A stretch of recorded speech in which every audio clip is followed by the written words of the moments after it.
Salut à toutes et à tous, vous regardez le Média, la chaîne d'infos et de combat sur le canal 350 de la Freebox, sur notre chaîne YouTube ou sur notre site internet lemediatv.fr.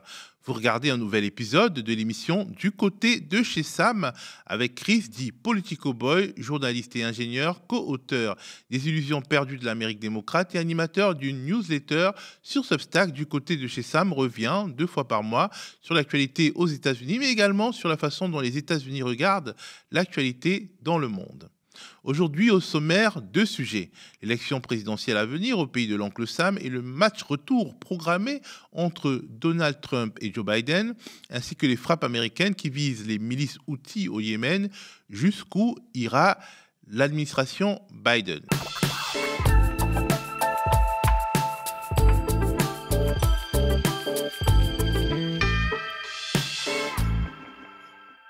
Salut Chris. Salut Théophile.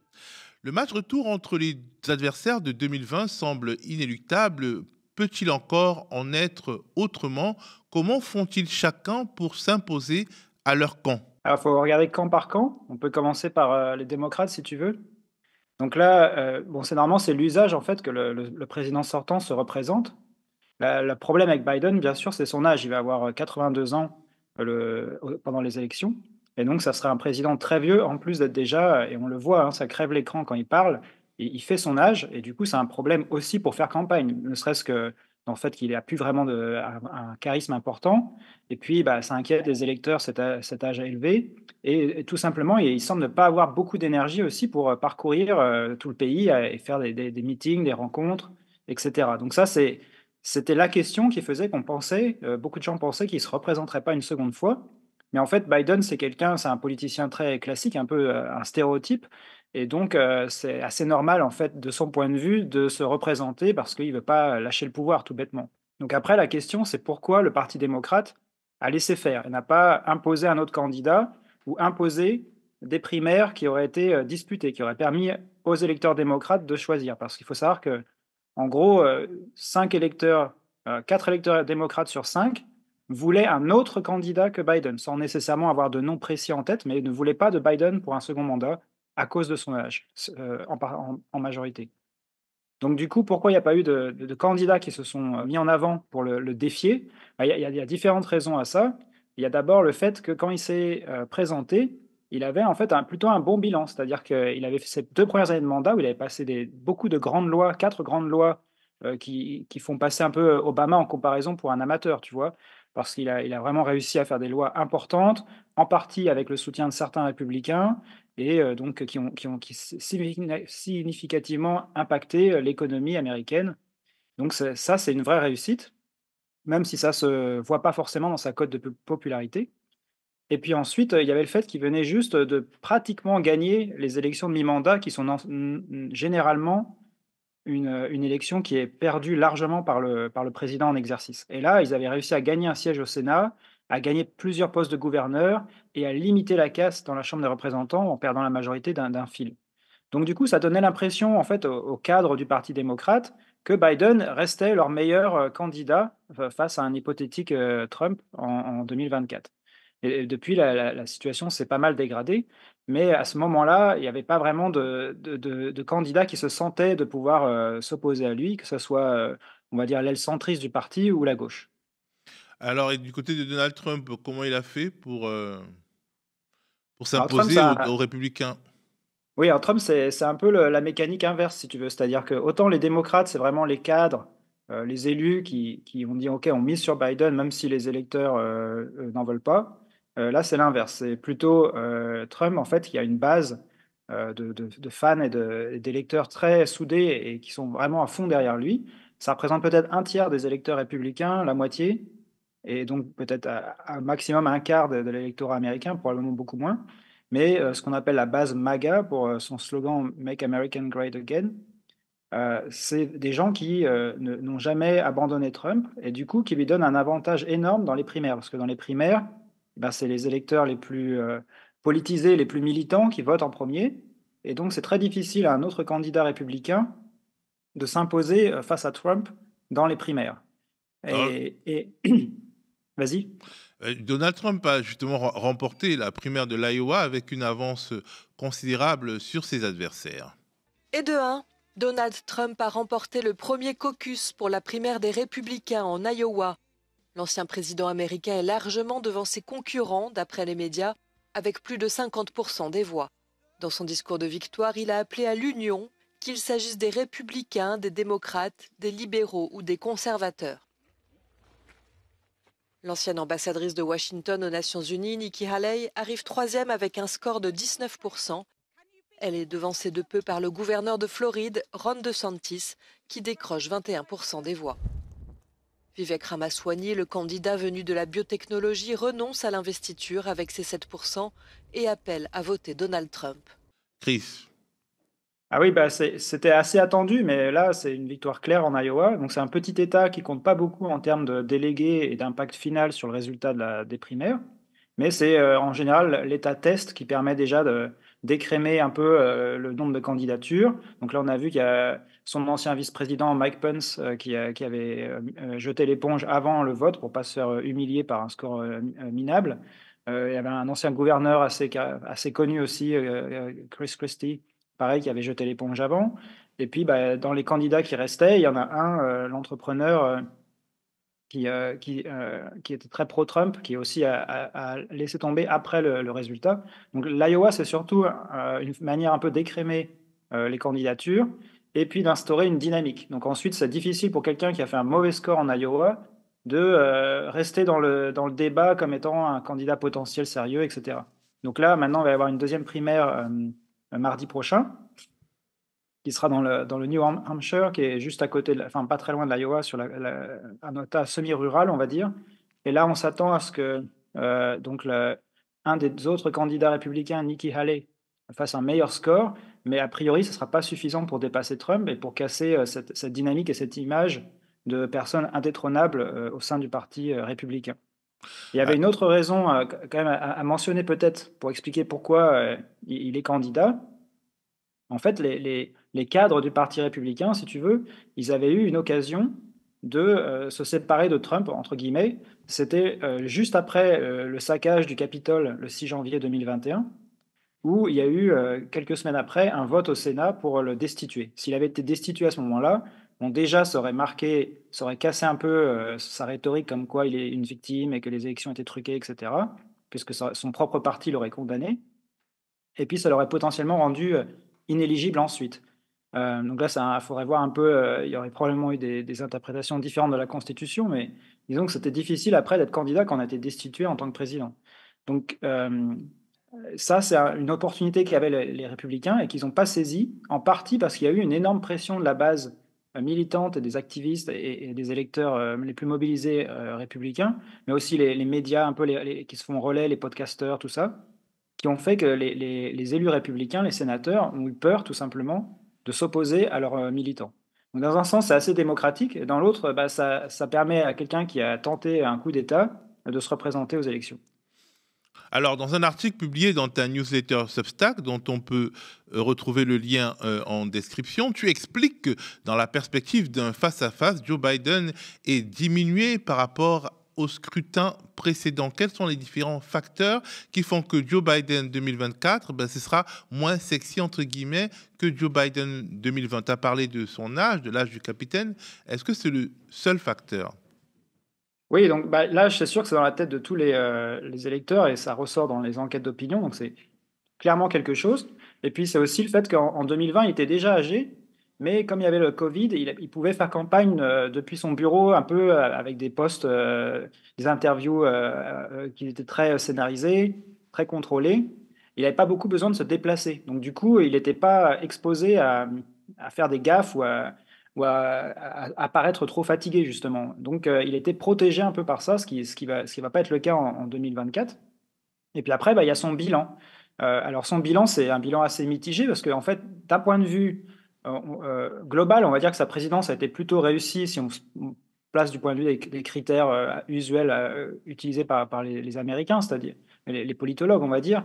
C'est qu'il a réussi à faire passer des grandes lois importantes. L'emploi a rebondi de manière inouïe. Ça n'avait jamais été vu aussi rapidement après une crise comme celle du Covid. Là, le taux de chômage aux États-Unis est autour de 3% de mémoire, donc c'est vraiment une réussite de ce point de vue-là. Il a relancé l'économie à une vitesse qui a dépassé toutes les prédictions. Les salaires quand même, ont pas mal augmenté, en partie grâce à son soutien actif aux syndicats. Et puis il y a certaines politiques qu'il a menées pour les fonctionnaires, et choses comme ça, pour améliorer les conditions salariales. Donc il y a vraiment des réussites comme ça. Et puis en même temps, il a vraiment il a braqué différents électorats. Donc déjà les jeunes qui lui reprochent sa gestion du conflit, enfin de la situation à Gaza, où il le taxe de génocidaire. Il y a le climat, donc où après, malgré sa loi climat, il a beaucoup favorisé l'exploitation pétrolière, et donc il y a une grosse déception par rapport à ça. Et puis, il y a le fait que pour les jeunes, les conditions de vie sont difficiles. Il y a l'inflation qui a beaucoup joué et une sorte de crise du logement. Ça fait que les loyers sont très élevés et l'accessibilité à la propriété est difficile. Surtout qu'à cause de l'inflation, la Fed et la Banque fédérale a augmenté ses taux directeurs très rapidement, ce qui fait que maintenant, pour emprunter, pour acheter une maison, les taux d'emprunt aux États-Unis, c'est autour de 8-9%. Donc ça fait que les jeunes et les jeunes actifs ne sont pas satisfaits du tout de cette présidence. Alors que Et les ensuite, jeunes, il y c'est a... un peu Mhm. la force électorale, la force dans la rue, dans les comtés, partout, là où il faut aller gratter des voix, si on peut s'exprimer ainsi, bah, ce sont les jeunes qui font le boulot de terrain. Entre autres, ouais, bon, il y a aussi des militants plus âgés, hein, et puis il y a aussi le fait que les jeunes en 2020, de mémoire, hein, mais c'était genre 60% qui votaient, ou 70 qui votaient pour Biden et 30 ou 40 pour Trump. Donc c'était un gros vivier de voix, quoi. Donc il y a aussi, dans la même logique, il y a les Afro-Américains, les Hispaniques, surtout pour des questions d'économie, qui sont aussi un peu, même s'ils vont probablement voter majoritairement démocrate, surtout les Afro-Américains, c'est pas dans les mêmes proportions qu'avant, selon les sondages. Donc on verra ce que ça donne dans 10 mois, mais c'est pour l'instant, les signaux sont pas encourageants. Et puis, il y a maintenant le vote musulman. Alors c'est un vote qui est pas très élevé aux États-Unis, mais qui est significatif dans quelques États clés, comme le Michigan. Et là, clairement, c'est une catastrophe pour l'instant, puisque en gros, Biden, avant, il avait remporté 70% de cet électorat, qui était assez... il y a des élus musulmans qui viennent au Congrès, qui viennent de ces circonscriptions en plus, donc ça faisait un relais comme ça. Et là, avec ce qui se passe à Gaza, enfin, les enquêtes qui ont été publiées, c'est autour de 15-18% de soutien pour Biden. Donc c'est un effondrement complet de cet électorat. Et même si c'est quelques milliers de voix, mais c'est des États qui avaient été remportés de quelques milliers de voix. Donc ça fait un poids de plus potentiel contre Biden. Et dernier point à aborder, c'est en fait c'est la perception des gens. C'est-à-dire que oui, l'emploi a redécollé très rapidement, mais en même temps, il y a eu un taux d'inflation très élevé. Alors l'inflation maintenant est beaucoup plus basse qu'avant. Elle est retournée autour de mémoire de 3 ou 4%, donc c'est des niveaux relativement comparables avant le Covid. Mais les prix, eux, n'ont pas, sauf sur certaines catégories très précises, n'ont pas baissé. Donc ça reste des prix élevés. Donc il y a ce sentiment de perte de pouvoir d'achat.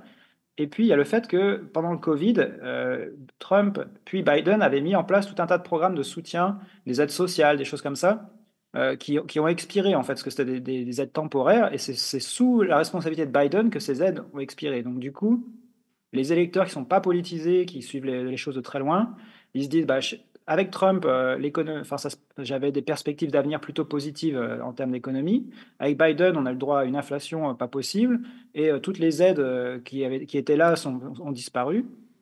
Donc, j'ai pas une bonne opinion de l'économie, et j'ai pas une bonne opinion de Biden en tant que dirigeant qui est capable de s'occuper de l'économie. Et tout ça, ça joue contre Biden, qui a donc le pire taux de satisfaction ou d'opinion positive de tous les présidents américains depuis 1948 à ce moment précis de leur mandat. Donc c'est pas un signal encourageant du tout pour Biden. Tu fais un inventaire assez long, on l'imagine, et très complet sur toutes les procédures, enfin pas toutes, mais un grand nombre de procédures judiciaires qui pourraient empêcher Donald Trump d'être candidat. Mais à te lire, c'est pas gagné pour ceux qui veulent l'empêcher, si on peut dire. Oui, disons que sans rentrer dans les détails, on peut voir les choses de deux manières. Une manière, c'est il y a 5 ou 6 procès en cours contre Trump, et dans 3 ou 4 d'entre eux, il encourt des peines de prison. Donc, Et en plus, les faits sont dans plusieurs cas clairement établis, hein. C'est-à-dire, par exemple, il avait détenu illégalement des documents top secrets et il l'a reconnu, il y a les photos, il le nie pas. Lui, ce qu'il dit, c'est juste qu'il avait le droit en tant que président. Mais ça, c'est exactement ce qu'il reprochait à Hillary Clinton avant. Donc c'est hypocrite en plus d'être discutable. Donc il y a des procès comme ça où il est quasiment sûr enfin, sa culpabilité est clairement établie et il encourt des peines de prison. Mais il faut encore qu'il soit condamné et qu'il soit condamné avant les élections. Parce que si c'est après, il aura peut-être il pourra potentiellement se gracier ou enfin, de toute façon, il aura été élu, ça sera un peu tard, quoi. Donc si on prend le problème de l'autre sens, de se dire, bon, imaginons que Trump est en prison, qu'est-ce qui a pu le conduire en prison avant les élections? Bah, il y a pas grand-chose parce que les seuls procès qui, selon moi, pourraient, arriver à terme avant les élections sont des procès, pardon, où il pourrait faire appel et donc l'appel serait normalement, sauf décision, exceptionnelle du juge, suspensive. Donc du coup, il serait, comme, quelqu'un comme Nicolas Sarkozy, il serait condamné, mais pas la peine ne serait pas effective. Donc du coup, il y a peu de chances qu'il soit en prison avant les élections et il y a aucune chance qu'il soit inéligible du fait que les charges qui sont retenues contre lui, ne débouchent pas sur une peine d'inéligibilité. La seule chose, qui pourrait en fait le rendre inéligible et donc qui participe pas du tout à l'élection, c'est, une décision qui pourrait venir de la Cour suprême puisqu'il y a alors là, ça va être un peu technique, on va peut-être pas rentrer dans les détails, mais en gros, il y a une clause dans la Constitution qui dit que si vous avez participé, à une insurrection et que vous aviez, fait vœu juré sur la Constitution de protéger la Constitution, bien du coup, vous êtes inéligible. Et ça, c'était un amendement qui avait été mis en place après la guerre de Sécession pour empêcher les élus sudistes qui avaient donc, engagé une guerre civile et tenté de renverser l'État américain, de retrouver une fonction de sénateur, de gouverneur, etc. Et donc, il y a certains juristes qui pensent que cette clause s'applique à Trump. Donc, du coup, il y a une procédure judiciaire en cours et c'est la Cour suprême qui va statuer de cette procédure judiciaire, avec peut-être, mais je pense que les chances sont faibles, mais peut-être qu'il pourrait à ce moment-là statuer que Trump n'est pas éligible et donc, du coup, il sera plus candidat. Est-ce que toutes ces procédures ne participent pas, d'une certaine manière, à le victimiser et au final à le conforter électoralement? Ah oui, c'est clair, totalement et d'ailleurs, il en joue.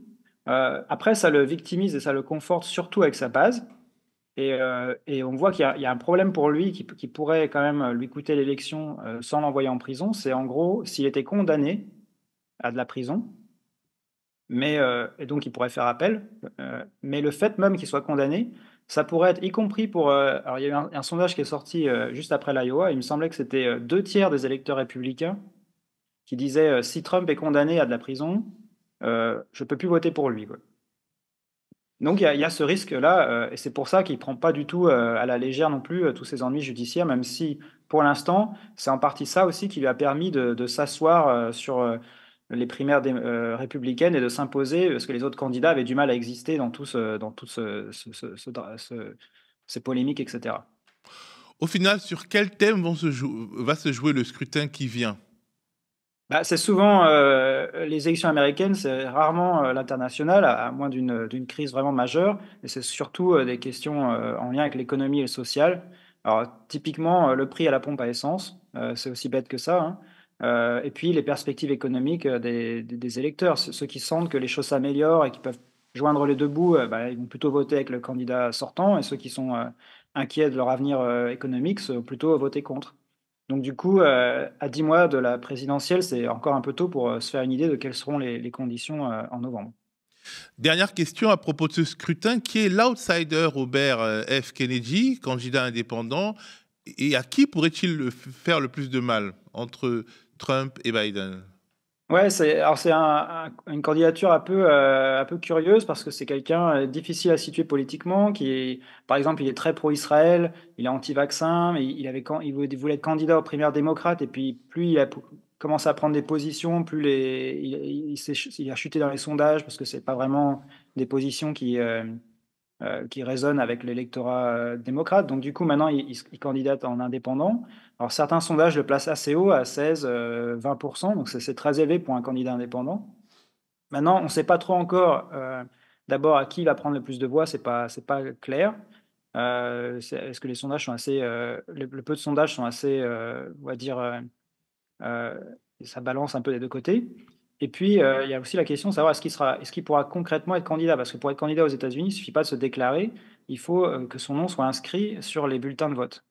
Et c'est un peu comme les 500 signatures en France, sauf que c'est une procédure qui doit se passer, avec des règles un peu différentes dans tous les États.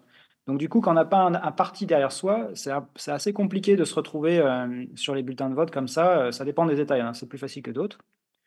A alors si son nom n'est pas sur les États, il y a toujours la possibilité, pour les électeurs d'écrire un nom qui est pas dans la liste. Ça, c'est possible. Donc il pourrait avoir de nombreuses voix comme ça, simplement en écrivant le nom sur le bulletin. Mais c'est déjà un handicap s'il n'y a pas son nom sur le bulletin. Donc c'est pas clair s'il sera vraiment un candidat sérieux, dans 10 mois et à quel niveau il prendra des voix à qui. Mais ce phénomène, on l'explique comment? Qu'est-ce qui soude les fans de Richard Kennedy?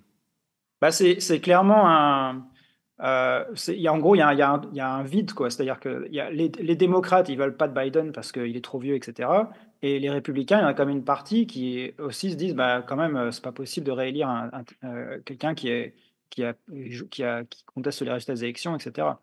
Donc du coup, ça crée un vide et bah, du coup, il y a des gens comme c'est à peu près la seule, solution qui apparaît pour certaines personnes, c'est ça aussi qui fait qu'il rencontre pour l'instant un certain écho dans l'électorat. Parce qu'il s'appelle Kennedy? Parce qu'il a défendu certaines positions? C'est le fait qu'il ait le nom Kennedy, ça aide, mais voilà. Et puis après, bon, et certaines positions controversées, on va dire, dans le débat public, comme être anti-vaccin, des choses comme ça peut aussi aider à attirer des pans de l'électorat, mais c'est pas sûr que ces gens-là resteront, ils finiront peut-être par basculer sur un des 2 gros candidats le jour du vote, quand ils se rendront compte que Kennedy peut pas être président, quoi. Alors, on a consacré l'essentiel de cette émission à la prochaine élection, mais je voudrais qu'on rappelle, qu'on évoque rapidement les frappes américaines sur le Yémen. Iran's support for Houthi attacks on commercial vessels must stop. Malgré les menaces américaines, les attaques des rebelles houthis sur Israël et en mer Rouge se sont multipliées ces derniers jours. En représailles, les États-Unis et le Royaume-Uni ont mené la nuit dernière plus de 70 frappes contre les rebelles houthis au Yémen. Des frappes qui auraient fait 5 morts et 6 blessés, selon le porte-parole militaire des Houthis. L'ennemi américain et britannique porte l'entière responsabilité de son agression criminelle contre le peuple yéménite. Cette agression criminelle ne restera pas sans réponse ni impunité. La Russie a également réagi en qualifiant les frappes américano-britanniques d'hier soir d'illégitimes, alors que pour l'OTAN, il s'agirait d'une opération défensive. La Chine se dit quant à elle préoccupée par l'escalade des tensions en mer Rouge et appelle toutes les parties concernées à faire preuve de retenue. Chris, les États-Unis vont-ils se retrouver en première ligne au Proche-Orient? On voit bien qu'une des constantes de la politique américaine depuis un certain nombre de temps, c'est d'éviter d'être en première ligne, y compris en Ukraine, alors que c'était quand même un enjeu central pour eux. Est-ce que là, ils sont en train, sur le Yémen et de manière générale sur tout cet écosystème conflictuel proche-oriental, en train de changer de fusil d'épaule? Bah, disons que Biden s'est un peu acculé dans une situation compliquée et il poursuit des objectifs pratiquement contradictoires. C'est-à-dire que d'un côté, il veut absolument éviter que le conflit s'embrase au Moyen-Orient.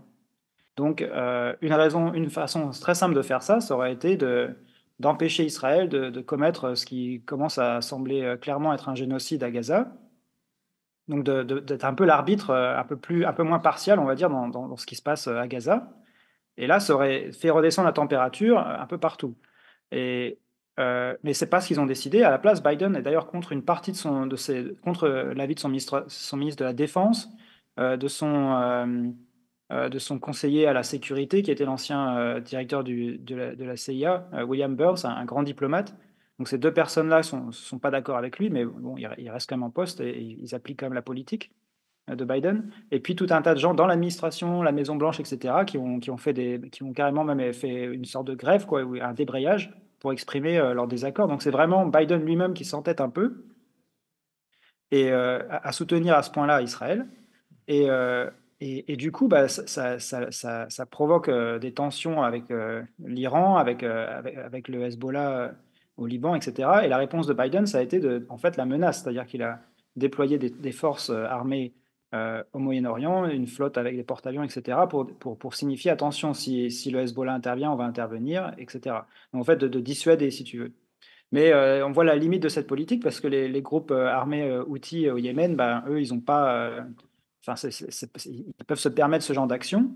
Et en fait, ils demandent simplement l'arrêt des massacres à Gaza. Donc, il y a une solution très simple pour empêcher les problèmes liés au trafic maritime là-bas. Et d'ailleurs, on voit que sur le sujet du Yémen, avant même les événements en Israël, en fait, il y avait un processus de paix qui est en cours avec l'Arabie Saoudite, qui est l'État agresseur vis-à-vis du Yémen, et qui, en gros, avait dit, bon, on arrête les frais, on va signer un traité de paix avec les Houthis. Et c'est les États-Unis et l'administration Biden qui freinent des quatre fers pour que le processus prenne du temps et essaie de grappiller un peu à la négociation. En tout cas, ils n'ont pas l'air d'être pressés du tout que le conflit s'arrête officiellement. Et là, clairement, ça l'a relancé à cause de ça. Et le pire, dans la position de Biden, il était interviewé, il me semble, hier ou avant-hier, en sortant de son avion. Le journaliste lui a demandé est-ce que les frappes que vous conduisez maintenant sur les Houthis sont un succès? Et il a dit c'est pas un succès dans le sens où les Houthis vont continuer d'attaquer les navires, mais on va continuer, nous, de les frapper. Donc on voit qu'il y a une logique d'escalade sans vraiment de plan pour trouver une sortie à cette crise. Et c'est juste de la surenchère, et donc forcément, ça peut rapidement s'envenimer. Et les intérêts américains sont menacés au Moyen-Orient. Il y a eu des attaques sur leur base en Irak et dans différents avant-postes au Moyen-Orient. Et maintenant, il y a aussi le problème avec le Pakistan. Donc tout ça, ça laisse un peu perplexe quand on voit la logique de Biden. La seule manière de l'expliquer vraiment, c'est que c'est quelqu'un qui est en fait sur la même position idéologique que Netanyahou dans le conflit israélo-palestinien et qui du coup ne veut pas céder sur ce point. Merci à toi, Chris. Merci à vous d'avoir regardé cette émission du côté de chez Sam sur le média. Si vous le pouvez, soutenez-nous en allant sur soutenez.lemediatv.fr. Dans tous les cas, restez connectés aux médias.